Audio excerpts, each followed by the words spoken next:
Ela é tão rica, a nossa história luso-brasileira, e as pessoas conhecem tão pouco dessa história, e a gente fica com lástima disso.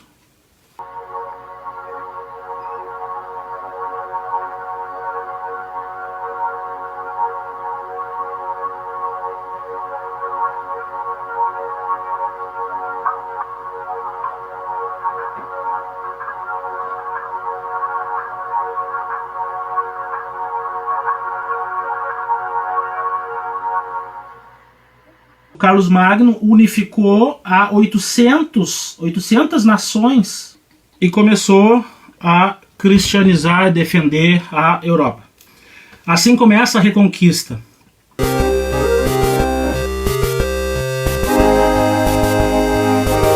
Depois, no século seguinte, os populares, os peregrinos se organizam e começam a organizar cruzadas. E isto inspira a cavalaria. E aí se forma a cavalaria templária, que são peregrinos e organizam as cruzadas. Não se chamavam cruzadas, era tipo peregrinações, guerra santa, enfim. Então, desta forma, a Península Ibérica acaba sendo guarnecida. O que acontece então? O Carlos Magno unificou 800 povos, 800 países, que eram pequenos países, pequenos estados, e formou esse grande império. Tá? Depois, com o passar do tempo, isto inspirou as cruzadas, né, e inspirou a formação do templarismo. Tá? E aí onde a gente quer chegar. Portugal é um estado templário. Os templários fundaram Portugal.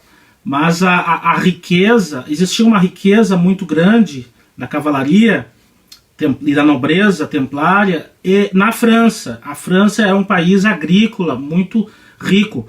E à medida que se formam esses cavaleiros nobres que ficam aquartelados nas fortalezas e nos castelos, eles cobram impostos dos camponeses, né? E assim se fez o absolutismo francês por séculos. Mas nesta época em especial que a gente está tratando, que foi quando se chama o exílio ou o cativeiro, que foi quando a Santa Sé foi transferida para a França. E nós já estamos pulando vários séculos, não tem nada a ver com Carlos Magno.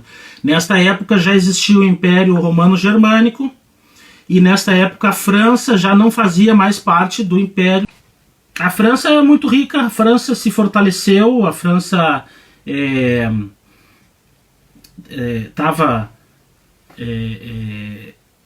com muito poder, estava com bastante poder, né? Vocês veem que no começo do século XIV, foi no começo do século XIV, o rei da França, ele estava rivalizando o poder com os templários e com a igreja. Então ele acabou com os templários e se beneficiou, né, das propriedades dos templários que os templários tinham na França. O que aconteceu também depois disto? A França também se apropriou da igreja católica.